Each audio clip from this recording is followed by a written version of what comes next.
Revisi KUHP tanpa cacat.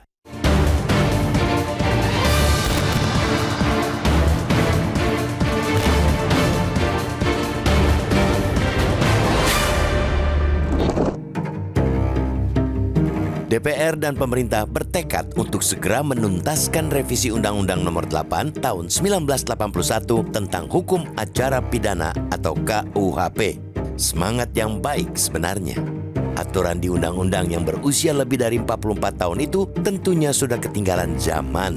Ditambah lagi, hukum acara saat ini harus menyesuaikan diri dengan Kitab Undang-Undang Hukum Pidana atau KUHP yang berlaku mulai Januari 2026 setelah direvisi menjadi Undang-Undang Nomor 1 Tahun 2023. Walhasil, KUHP harus turut diperbaharui untuk mengikuti paradigma baru di dalam KUHP. Sebab KUHP adalah rambu-rambu dan proses untuk menjalani KUHP selaku pedoman isi pidana.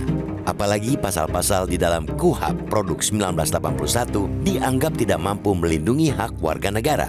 Aturan itu misalnya penyerahan tembusan surat perintah penangkapan kepada keluarga tersangka hanya disebutkan diberikan segera setelah penangkapan. Tidak ada batas waktu yang rigid. Komisi 3 DPR telah membahas total 1.676 daftar inventarisasi masalah DIM dalam revisi rancangan Undang-Undang KUHP. Rinciannya, sebanyak 1.091 pasal dipertahankan, 68 pasal diubah, 91 pasal lama dihapus, 131 pasal baru, dan 256 perubahan redaksional. DPR juga mengklaim telah melakukan rapat dengar pendapat umum kurang lebih sebanyak 50 kali, termasuk dengan koalisi masyarakat sipil untuk pembaruan KUHP. Tanpa berupaya mengerdilkan kerja anggota Dewan yang terhormat, sejumlah kritik masih terlontar seputar pembahasan rancangan undang-undang itu. Kritik itu mulai dari pelibatan partisipasi masyarakat hingga persoalan isi dalam draft rancangan undang-undang. Kelompok masyarakat banyak yang berharap dan menyerukan agar revisi undang-undang KUHP menjamin penghormatan hak asasi manusia lewat prinsip due process dan adanya pengawasan yudisial atas seluruh tindakan aparat penegak hukum. Dengan demikian, tidak ada lagi kesewenang-wenangan aparat terhadap rakyat.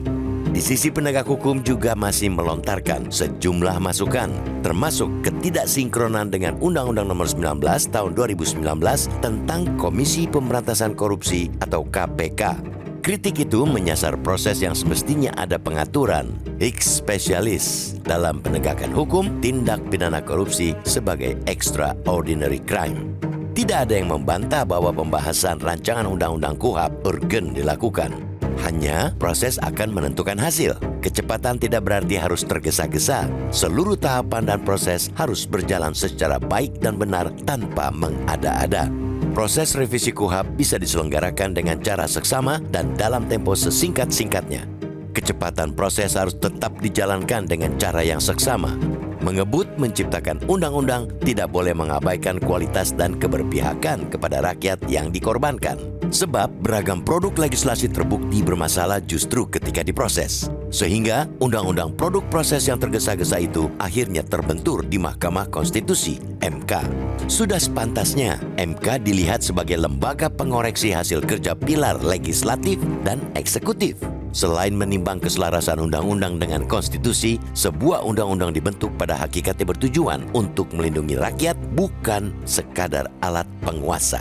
Dengan memerhatikan prinsip-prinsip itu, sudah seharusnya produk undang-undang memenuhi 3 prinsip dalam partisipasi bermakna, yakni hak untuk didengar, hak untuk dipertimbangkan pendapatnya, dan hak untuk mendapat penjelasan.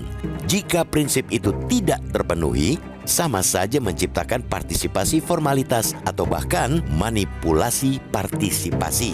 Jika itu yang dilakukan, jangan salahkan jika undang-undang itu rontok saat diuji di MK. Sebaiknya, jika undang-undang digarap melalui proses yang baik dan benar, produk legislasi yang lahir juga akan solid. Dengan demikian, tidak ada alasan bagi MK untuk membatalkannya ketika ada yang menguji undang-undang itu.